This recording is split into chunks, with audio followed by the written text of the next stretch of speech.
Turn on the camera. Now. The chilling text from an unknown number hit me like a blow during dinner with my daughter. Her laughter filled the room, warm and familiar, but the message promised chaos. As she grabbed my hand to take my phone, the door burst open. You won't believe who came. Before we continue, please subscribe to the channel and let us know where you're listening in the comments. My hands trembled as I held the check. The signature looked like mine, but the pen marks wavered where someone had tried too hard to copy my final flourish. $5,000, made out to cash. Dated 3 days ago. I'd never written this check. The kitchen door creaked behind me. Emily walked in, designer purse slung over her shoulder, keys jingling in her manicured fingers. She froze when she saw me at the table. Dad, what are you doing with... Emily! I lifted the check higher, my voice steadier than I felt. This is your work, isn't it? This signature clearly isn't mine. Her face went pale. She stepped forward, reaching for the paper. Dad, it's not what you think. I just needed... I pulled the check back, standing up so quickly my chair scraped against the floor. You forged my signature? Listen to me, her voice cracked. I'm in trouble, okay? Real trouble. The bills are piling up and I couldn't ask you again after last time. So you decided to steal from me instead? Emily's composure shattered. She grabbed the edge of the kitchen counter, knuckles white. It's not stealing. You're my father. I knew you'd help me if you understood. Understood what? That my daughter is a criminal? The word hit her like a slap. Her eyes flashed with something dangerous. A criminal? Really? After everything I've been through since Mom died, you think I wanted this? My chest tightened. Margaret's death had been hard on both of us, but Emily had spiraled in ways I couldn't follow.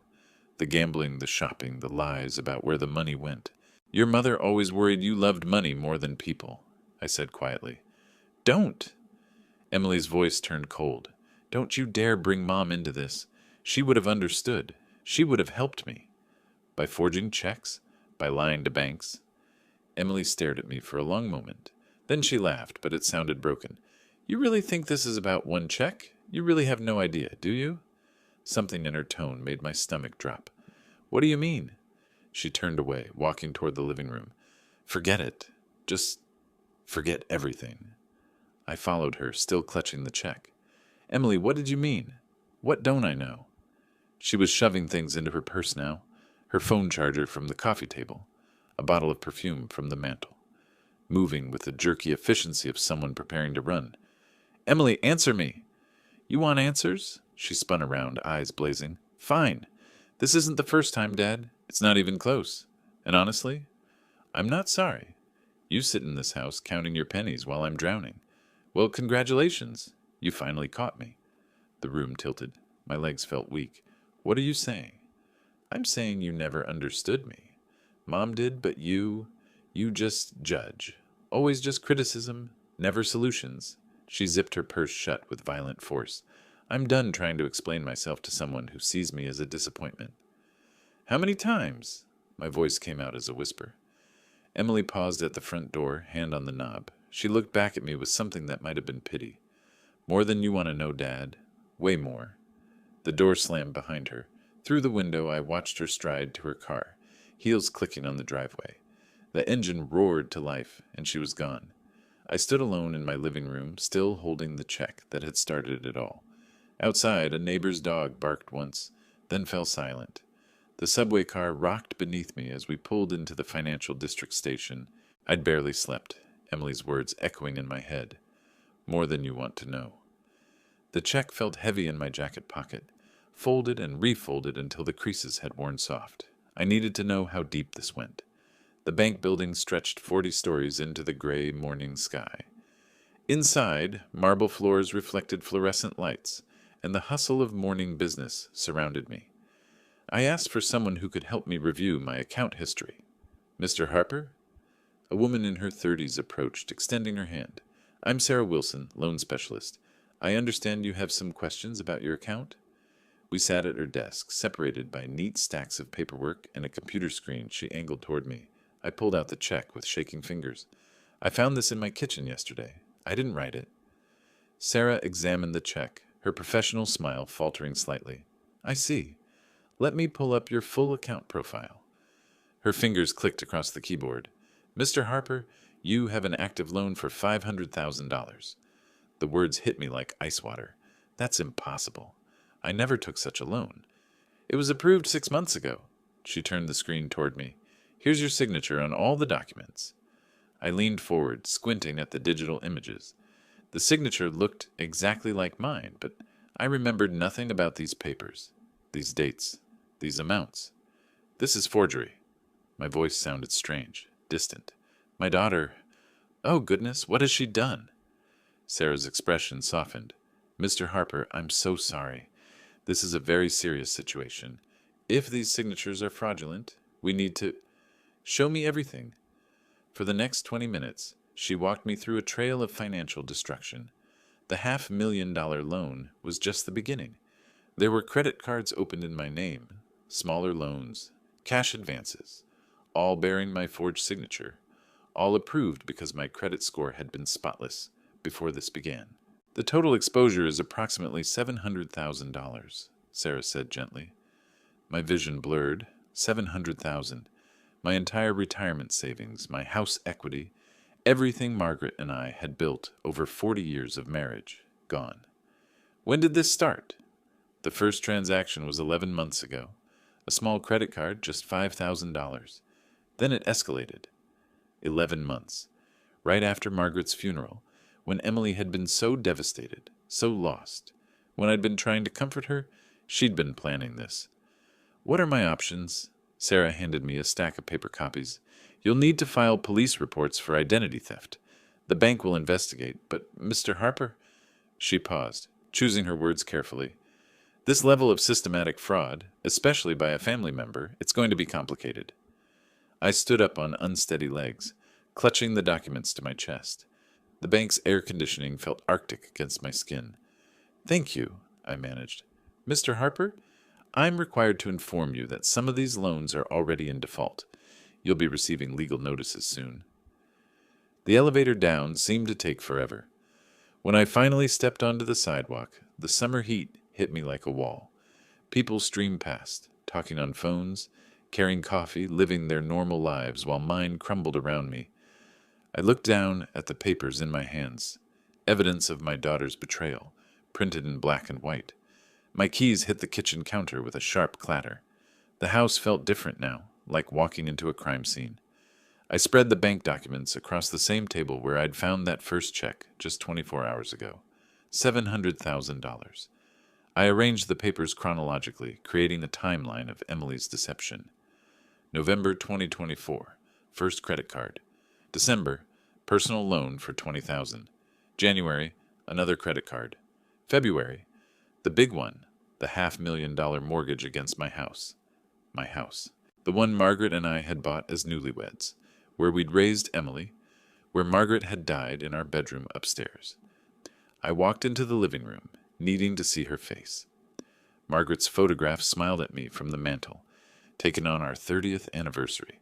She'd worn her blue dress, the one Emily later borrowed and never returned. What would you tell me to do? I asked the empty room. Margaret had always seen through Emily's charm. She loves money more than people, she'd said once, after Emily had borrowed $200 and disappeared for a week. One day that's going to destroy someone. I'd defended our daughter then, called Margaret too harsh, too suspicious. Now I understood she'd been protecting me. Back in the kitchen, I pulled out a legal pad and started writing. My options were limited and all painful. I could call the police, file charges for identity theft and fraud. Emily would likely go to prison. Or I could try to handle this privately, demand she make payments, somehow salvage our relationship. But the numbers told a different story. Even if Emily wanted to pay it back, which seemed unlikely given her reaction yesterday, she didn't have $700,000. Nobody accumulates that kind of debt by accident. This was systematic, calculated theft. I picked up my phone, scrolled to Emily's contact. My finger hovered over the call button. What did I hope would happen? That she'd break down crying, apologize, promise to fix everything, that we'd hug and cry together like we had at Margaret's funeral. The woman who'd slammed out of this house yesterday wasn't that person. The woman who'd forged my signature dozens of times, who'd mortgaged my home without my knowledge, who'd looked me in the eye and called me judgmental. That woman was a stranger, but she was still my daughter. I set the phone down and walked to the window. Emily's childhood swing set still stood in the backyard, rusted but intact. I'd built it myself when she turned 7, spent 3 weekends making sure every bolt was secure. The irony wasn't lost on me. I'd spent her whole life trying to keep her safe, and she'd grown up to be the person I needed protection from. My phone buzzed, a text from my old partner Mike. Haven't heard from you in weeks. Coffee this afternoon? Mike Reynolds. 25 years with the NYPD. Retired now, but still sharp as a blade. He'd seen every kind of family tragedy, every kind of betrayal. Maybe he'd know what to do when your own child destroys your life. I picked up the phone again, but instead of calling Mike, I found myself staring at Emily's number. She needed to know I'd discovered everything, needed to know this wasn't going away. Whether I called the police or tried to work something out, she had to understand the magnitude of what she'd done. My finger moved to her contact. One call would start a conversation that would change everything between us forever. But silence wouldn't make the debt disappear or the signatures less forged. I pressed the number and listened to it ring. 24 hours later, I stared at Emily's contact on my phone screen. The bank documents lay spread across my kitchen table like evidence at a crime scene. I'd rehearsed what to say a dozen times, but my finger still trembled over the call button. The phone rang 4 times before she answered. "What do you want, Dad?" Her voice carried the same cold edge from our last conversation. "Emily, I know about the $500,000 loan. Explain this to me." Silence stretched between us. I could hear a television in the background, some comedy show with canned laughter that felt obscene given our circumstances. "What loan?" she asked finally, but something in her tone had shifted. Uncertainty crept in where confidence had been. "The $500,000 you borrowed against my house. The bank showed me everything." "Dad, you're exaggerating. These are just temporary financial difficulties." "Temporary?" I gripped the phone tighter, my voice rising. "I have 12 forged documents here, Emily. 12. Credit cards, personal loans, cash advances. $700,000 total." The television went silent on her end. I pictured her reaching for the remote with shaking hands, the same way I'd reached for that first check. "You went to the bank?" Her voice came out small, like the little girl who used to ask for bedtime stories. I had to know how deep this went, and now I do. I picked up one of the documents, reading from it. November 15th, 24. Personal loan, $20,000. December 3rd, another credit card. January. "Stop." The word came out sharp. "Just stop, okay? I never meant for it to go this far." "But it did go this far. You mortgaged my house, Emily. The house your mother and I bought together, where she died, where I planned to live out my final years. You always think only about money." Her voice turned vicious again. "What about what I've been going through? What about my problems?" My free hand clenched into a fist. "Your problems? You created these problems by stealing from your own father." "I didn't steal. I needed help, and you're always so stingy with everything. Mom was right about you." The mention of Margaret hit like a physical blow. "Don't you dare mention your mother. She would be ashamed of what you've become." Ashamed? She understood me. She knew what it was like to need things, to want a better life. You never understood either of us. I stood up, pacing to the window. Outside, Mrs. Chen from next door was watering her garden, living her peaceful life while mine exploded around me. "Your mother warned me about your relationship with money," I said quietly. "She said you loved it more than people. I defended you then." "She said that?" Emily's voice cracked. "She said one day it would destroy someone. I thought she meant you. I never imagined she meant me." "Dad, listen." "No, you listen." The words came out harder than I intended. "I trusted you. After your mother died, I tried to be there for you. I gave you money when you asked. I never questioned where it went. And this is how you repay me?" "You don't understand the pressure I'm under. The bills, the payments. Pressure you created. I had a simple retirement planned. Enough money to live comfortably. Maybe take a trip Margaret and I always talked about. Now I might lose everything because my own daughter is a criminal. I'm not a criminal. You forged my signature dozens of times. You took out loans in my name. You stole $700,000. What do you call that?" The line went quiet, except for her breathing. Heavy, angry breathing that reminded me of her tantrums as a child. "I call it survival," she said finally. "And if you can't understand that, then maybe Mom was right about more than just money." "What's that supposed to mean?" "Figure it out yourself." The line went dead. I stood holding the silent phone, staring at the black screen that reflected my tired face. In the distance, I could hear children playing in someone's backyard, their laughter carrying on the evening air. $700,000. My daughter. My only family left. I set the phone down next to the documents and tried to figure out what came next. The next morning, I climbed the familiar stairs to Mike's apartment, clutching a manila folder stuffed with bank documents. My legs felt heavy, like I was walking through deep water. I'd barely slept after Emily hung up on me. Mike answered on the second knock, his weathered face creasing with immediate concern. "John, you look terrible." "I need to talk to someone who understands criminals." He stepped aside, gesturing me into his small kitchen. Coffee percolated on the counter, filling the air with familiar comfort. Mike had always been a steady presence. 25 years with the NYPD, retired now but still sharp as a razor. "What's going on?" I sat at his scarred wooden table and opened the folder. Papers spilled out like accusations. "Mike, I don't know what to do. She's my daughter." He poured 2 cups of coffee, black for both of us, and sat down across from me. His gray eyes, the same ones that had interrogated countless suspects, focused on the documents. "Start from the beginning." So I did. The forged check in my kitchen, the bank visit, the horrifying discovery of systematic fraud. Mike listened without interruption, occasionally picking up a paper to examine it more closely. $500,000, he said finally, setting down a loan document. "John, this is serious crime. This isn't shoplifting or writing a bad check. But I can't put my own child in prison." Mike leaned back in his chair, studying me with the patience of someone who'd heard every family tragedy imaginable. "And she can destroy you financially. Have you thought about that?" I had. All night, lying in bed, staring at the ceiling where Margaret and I used to plan our future together. "Give me a little more time. Maybe she'll come to her senses." "Time for what? To forge more signatures? To fix this somehow." Mike stood up, walking to his kitchen window that overlooked the same Brooklyn street where we'd both lived for decades. "John, in my experience, people who commit this level of fraud don't suddenly develop a conscience. She's not some street criminal. She's my daughter. Who stole $700,000 from you?" He turned back to face me. "Family or not, that's felony fraud. Multiple counts." I watched him organize the papers into neat piles, his cop instincts taking over. Document by document, he was building a case, probably without even realizing it.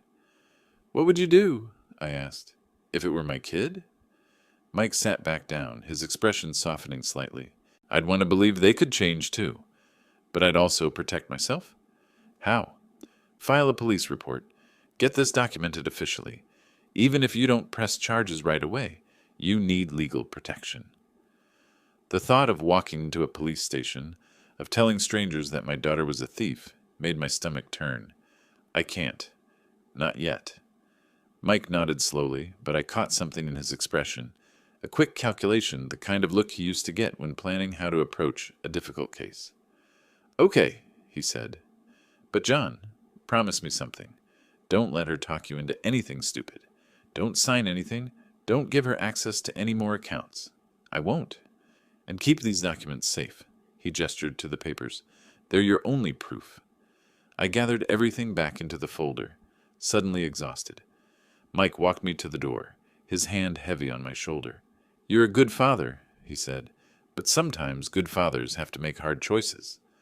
I walked home slowly, the folder tucked under my arm like a shield. Behind me, I didn't see Mike return to his kitchen, didn't see him pick up his phone, didn't see the determined expression that crossed his weathered face. Some choices, I was about to learn, get made for you. 3 days passed in silence. I waited by the phone, hoping Emily would call with an explanation, an apology, some sign that the daughter I'd raised still existed somewhere inside the stranger who'd hung up on me. On Thursday evening, while I sat picking at a microwave dinner, my phone rang. Emily's name lit up the screen. Hi, Dad. Her voice was completely different, soft, hesitant, almost shy. I've been thinking about our last conversation. I nearly dropped the phone. Em, I wasn't expecting to hear from you. I know, and I'm sorry about that. I was angry and scared, and I said things I didn't mean. She paused, and I could hear her take a shaky breath. I've been doing a lot of soul searching these past few days. My heart began to pound with something that felt dangerously like hope. Have you? I realize I hurt you, really hurt you, and I want to make everything right. Her voice carried the same tone she'd used as a child when she'd broken something and wanted to fix it before I noticed. I want that too, sweetheart. Can you come for dinner tomorrow night? I'll cook your favorite. That pot roast with the carrots you always loved when Mom made it. Tears pricked at my eyes. Margaret's pot roast. Emily hadn't cooked it since the funeral. Of course, I knew you'd understand eventually. I do understand. And Dad? Bring all those papers from the bank. We'll go through everything together and figure out how to fix this mess. The relief flooding through me was so intense I had to sit down. Really? You mean that? I mean it. 7 o'clock tomorrow, okay? And Dad? Yes? I love you. I know I don't say it enough, but I do.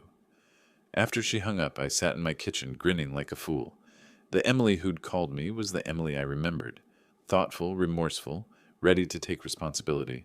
The harsh woman from our previous conversation must have been fear-talking, panic at being caught. People could change, especially when they realized how much they stood to lose. I spent the next day planning what I'd say, how we'd work together to resolve the financial mess. Maybe she could get a loan from her company, or we could set up a payment plan with the banks. The important thing was that we'd face it together, as a family. At 6:30, I loaded the manila folder into my car and drove toward Manhattan. Traffic was light, and I found parking right outside Emily's building. Everything seemed to be falling into place. As I rode the elevator to her floor, I caught myself humming, something I hadn't done since Margaret died. The smell of pot roast hit me as soon as Emily opened the door, and for a moment, it felt like stepping back in time. Dad! She hugged me tightly, and I noticed she'd done her hair the way Margaret used to like it. I'm so glad you came. The table was set with her good china, candles flickering between wine glasses. She'd even put on the dress I'd bought her last Christmas. This looks wonderful, Em. I wanted it to be special, a new beginning for us. She took the folder from my hands, setting it carefully on the side table. We'll look at all this after dinner, okay? I want to understand everything. I squeezed her hand, overwhelmed with gratitude that my daughter had come back to me. I had no idea she was setting the perfect trap. I woke before dawn, my mind immediately turning to tonight's dinner. For the first time in days, I felt something resembling hope stirring in my chest. Emily wanted to fix things. My daughter was coming back to me. The morning routine felt different, purposeful. I selected my best navy suit, the one Margaret always said made my eyes look younger, and pressed it carefully. Every crease had to be perfect for tonight. After breakfast, I pulled out our family photo albums, something I hadn't done since Margaret's funeral. Page after page of Emily's childhood, her first day of school, missing front teeth in Christmas pictures, graduation from high school with that radiant smile. Where had that sweet girl gone? There she was at age 7, flower in her hair from helping Margaret bake cookies. And at 15, rolling her eyes at my camera but laughing despite herself. The transformation hadn't happened overnight. Somewhere between her college years and now, the daughter I knew had disappeared, replaced by someone desperate enough to steal from her own father. Tonight, I get her back, I told Margaret's photograph on the mantel. By noon, I'd organized all the bank documents into chronological order. Each paper told part of the story of Emily's desperation, but tonight, they'd also tell the story of our reconciliation. We'd work through this together, create a payment plan, rebuild our relationship on honesty. The flower shop on 7th Avenue had white roses, Emily's favorite since she was small. Margaret used to buy them for her birthday every year. Special occasion? The elderly woman behind the counter asked. I'm reconciling with my daughter. Her face lit up. How wonderful! These will be perfect. I selected a dozen, asking her to wrap them in pale yellow paper. Emily used to say yellow was the color of new beginnings. The afternoon passed slowly. I cleaned the house again, though it was already spotless. Checked my appearance in the mirror a dozen times. Practiced what I'd say. Emily, we can work through anything together. I love you more than you'll ever know. At 5 o'clock, I called a cab. The documents went into my old leather briefcase, the flowers cradled carefully in my arms. Margaret's engagement ring, which I'd been saving for Emily's wedding day, went into my jacket pocket. Maybe tonight I'd give it to her anyway, as a symbol of trust restored. The subway ride to Manhattan felt eternal. Other passengers hurried past, lost in their own lives, while I clutched the briefcase that contained the evidence of my daughter's crimes and our path to forgiveness. Emily's building rose before me, glass and steel reaching toward the darkening sky. I checked my watch. 6:55 p.m. Perfect timing. In the elevator, my reflection looked back at me, hopeful, nervous, still believing that love could conquer anything. The flowers filled the small space with their sweet scent, promising new beginnings. Tonight, everything would be different. The elevator doors opened to reveal Emily waiting in her doorway, stunning in the blue dress I'd bought her last Christmas. She rushed forward, embracing me with what felt like genuine warmth. "Dad, you look wonderful." She took the flowers, burying her face in the petals. "White roses, you remembered."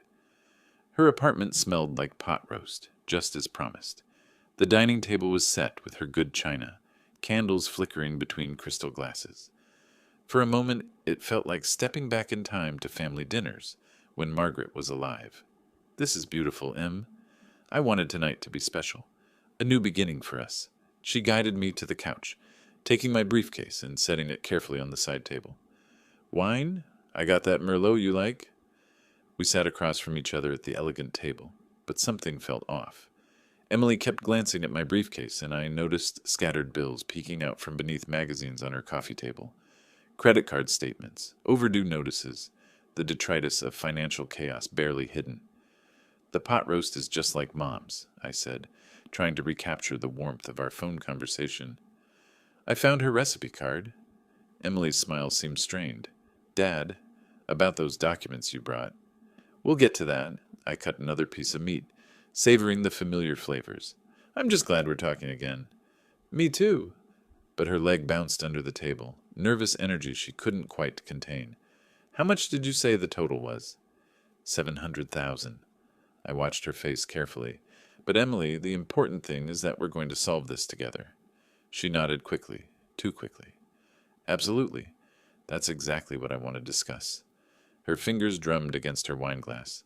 "I've been thinking about the logistics." "I'm so relieved you're taking this seriously." "Oh, I am." Emily leaned forward, her expression shifting into something more calculated. "Here's what I need from you, Dad. To pay back that money, I'll need capital to get started. Seed money for the repayment plan." My fork paused halfway to my mouth. "Seed money?" "Just a small loan, maybe 100,000 to begin with. I have investment opportunities that could generate the income to pay you back quickly." The pot roast turned to ash in my mouth. "Emily, you owe me $700,000. I didn't come here to loan you more money." "But Dad, think about it logically." Her voice took on the patronizing tone she'd used as a teenager when explaining why she needed a later curfew. "I can't make money to pay you back if I don't have money to invest." I set down my fork, staring at my daughter across the candlelit table. "Are you seriously asking me for more money?" "I'm proposing a business solution." Emily's mask of sweetness was slipping. "You want your money back, right? This is how we make that happen." "Emily, this is absurd. You stole from me. You forged my signature dozens of times. You mortgaged my house, and now you want me to give you more? It's not giving, it's investing." Her voice rose sharply. "You're being incredibly short-sighted about this." I pushed back from the table, my chair scraping against the hardwood floor. "I'm being short-sighted? You committed multiple felonies." "Everything I did was for survival." Emily stood as well, her aid finally cracking completely. "You have no idea what kind of pressure I'm under, what it's like to live in this city, to maintain any kind of decent life. So you decided to destroy mine instead?" "I decided to use resources that were ultimately going to be mine anyway." She gestured wildly around her expensive apartment. "When you die, I inherit everything. I just needed access to some of it now." The words hit me like physical blows. This wasn't my daughter speaking. This was a stranger wearing Emily's face, coldly calculating my death as a business opportunity. "Get out," she said suddenly. "What?" "Get out of my apartment. Take your moral outrage and your self-righteousness and leave." Emily moved toward the side table where my briefcase sat. "And take these documents with you." I reached for the briefcase, but she was closer. Our hands collided on the leather handle. "Give me that," I said. "No." Her grip tightened. "I think I'll keep these." We stood there, both holding onto the briefcase, our faces inches apart. In her eyes I saw nothing of the little girl who used to beg for bedtime stories, only cold calculation and barely controlled rage. My phone buzzed in my pocket.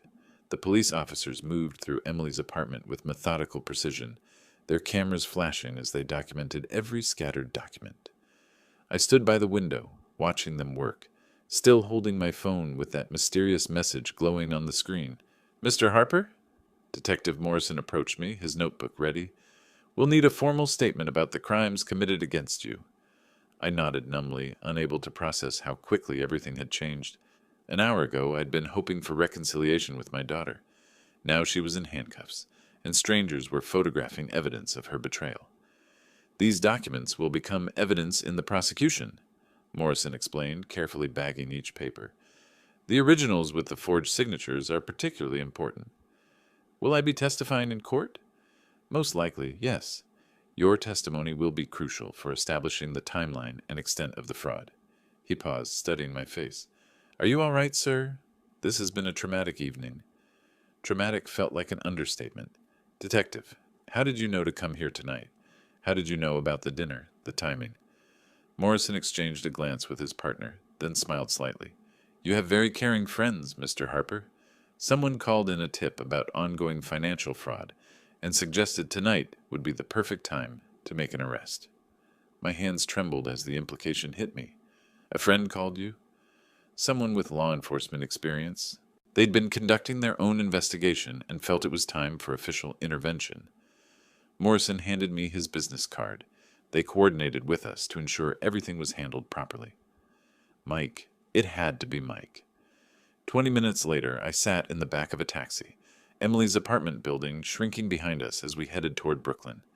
The driver attempted small talk about the weather, but I couldn't focus on anything except the revelation settling in my chest like a stone. My oldest friend had orchestrated my daughter's arrest. Back home, I sat in my living room, surrounded by the same family photos I'd looked at that morning, when I'd been full of hope about reconciliation. Margaret's face smiled at me from the mantel, and I wondered what she would think about tonight's events. Would she be proud that justice had been served? Heartbroken that our daughter was in jail? Grateful that Mike had protected me when I couldn't protect myself? I picked up my phone, scrolling to Mike's contact. My finger hovered over the call button, just as it had when I'd first decided to confront Emily about the forged check. That felt like a lifetime ago. The mysterious SMS was still on my screen. "Turn on camera. There's going to be a show." Now it made perfect sense. Mike had wanted video evidence of Emily's confession, her demands for more money, her complete lack of remorse.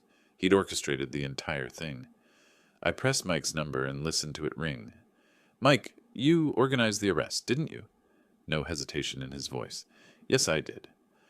I'd called him at 8 in the morning after a sleepless night spent staring at the ceiling.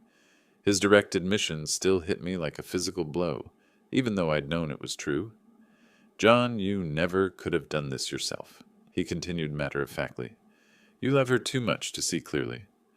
How long have you been planning this?" "Since the day you left my apartment. I could see you'd never press charges, never protect yourself, so I decided to protect you instead." Mike's voice carried the same calm authority he'd used during his police days. "I followed her for 3 days." "You followed Emily?" "She was meeting other potential victims, John. Elderly men, mostly. She was already working on her next targets while manipulating you for more money." Papers rustled on his end of the line. I documented everything. The meetings, the locations, the pattern of behavior. My coffee mug sat forgotten on the kitchen table, growing cold while Mike explained how he'd spent those days gathering evidence, like the detective he'd always been. I contacted Detective Morrison on Tuesday. Old colleague of mine, good man. Showed him the documents you'd given me. plus my surveillance photos. They'd been looking for someone matching Emily's profile. The SMS last night, that was you? I needed video evidence of her demanding more money from you, proof that she had no intention of making restitution. Mike paused. I was watching from across the street, John. When I saw her grab your briefcase, saw the argument escalating, I sent the text and called Morrison. I walked to my window, looking out at the quiet Brooklyn street where Mike and I had been neighbors for 20 years. You could have told me. No, I couldn't. You would have tried to stop me, or warned her, or found some way to sabotage your own protection. His tone softened slightly. Friends protect each other, even when it hurts. She's going to prison. She belongs in prison. John, if I hadn't acted, you'd be bankrupt within a year. She was bleeding you dry and moving on to other victims. How many elderly people should suffer because you can't face the truth about your daughter? The words stung because they were accurate. I would have kept hoping, kept believing she could change, right up until she destroyed me completely. What happens now? Now you testify when the time comes. You tell the truth about what she did to you. The prosecution has a solid case. They'll probably offer her a plea deal to avoid trial. I sat back down at the kitchen table, suddenly exhausted. I don't know how to feel about this. Feel grateful that someone cared enough to do what you couldn't do yourself. Mike's voice was gentle now. Feel relieved that your financial future is secure. Feel proud that you're finally holding her accountable. Will you come to the hearing with me? Of course. We'll face this together, just like we've faced everything else over the years. After we hung up, I sat in my kitchen for a long time, processing everything Mike had told me. He'd risked our friendship to save me from my own inability to see Emily clearly. He'd used his professional skills and contacts to protect me when I was too emotionally compromised to protect myself. Margaret had always said Mike was the best friend a person could have. Now I understood why. 3 weeks later, Mike picked me up in his old Honda, and we drove together toward the federal courthouse in Manhattan for Emily's sentencing hearing. The federal courthouse rose before us like a monument to consequences, its limestone columns stark against the July morning sky. Mike and I climbed the steps together, my best suit feeling formal and foreign after weeks of casual clothes and sleepless nights. Ready for this? Mike asked, straightening his own tie. As ready as I can be. Inside, the courtroom was smaller than I had expected, wood-paneled and serious. Emily sat at the defendant's table in an orange jumpsuit, her hair pulled back severely, looking nothing like the polished woman who'd served me dinner 3 weeks ago. She didn't look at me when I entered. Judge Patricia Thornton presided with quiet authority, her gray hair and wire-rimmed glasses giving her the appearance of someone who'd seen every kind of human failing and wasn't surprised by any of it. Mr. Harper, she said when my turn came to speak, would you like to provide a victim impact statement? I stood on unsteady legs, the prepared speech trembling in my hands. Your Honor, my daughter stole $700,000 from me over the course of 11 months. She forged my signature, opened accounts in my name, and mortgaged my house without my knowledge. My voice grew stronger as I continued. But the financial damage isn't the worst part. She destroyed my trust, manipulated my love for her, and showed no remorse until she was caught. Even then, she demanded more money instead of offering to make things right. Emily's shoulders shook slightly, but she still didn't turn around. I love my daughter, I concluded, but I can't enable her destructive behavior anymore. She needs to face the consequences of her choices. When Emily was finally allowed to speak, she stood slowly, her voice barely audible. I'm sorry for what I did to my father. I was desperate and made terrible choices. But even her apology felt calculated, practiced during weeks in custody. Judge Thornton's sentencing was comprehensive and final. Emily Harper, you are hereby sentenced to 4 years in federal prison for identity theft, document forgery, and bank fraud. You are also ordered to provide full restitution to the victim in the amount of $700,000. The gavel came down with a sound like a door closing forever. As they led Emily away, she finally looked at me. I hope you're happy now, she said quietly. I hope you learn responsibility, I replied. Outside the courthouse, Mike and I walked slowly down the steps, the summer heat washing over us like a cleansing wave. Justice has been served, friend, Mike said simply. I nodded, feeling something I hadn't experienced in months. Peace, not happiness. There was nothing happy about watching your child face the consequences of their crimes. But peace, finally, after months of manipulation and lies. Thank you, I told Mike, for doing what I couldn't do. That's what friends are for. We walked toward his car, two old men who'd learned that sometimes protecting someone means refusing to enable their worst impulses. Margaret would have understood. She'd always known that love without boundaries wasn't love at all. It was just another form of harm. Emily would serve her time, pay her debt, and hopefully learn something about accountability. I would rebuild my financial security and move forward with the knowledge that I'd finally chosen justice over misguided loyalty. The scales had balanced at last. If you like this story, please like this video, subscribe to the channel, and share your impressions of this story in the comments. To listen to the next story, click on the box on the left. Thank you for watching.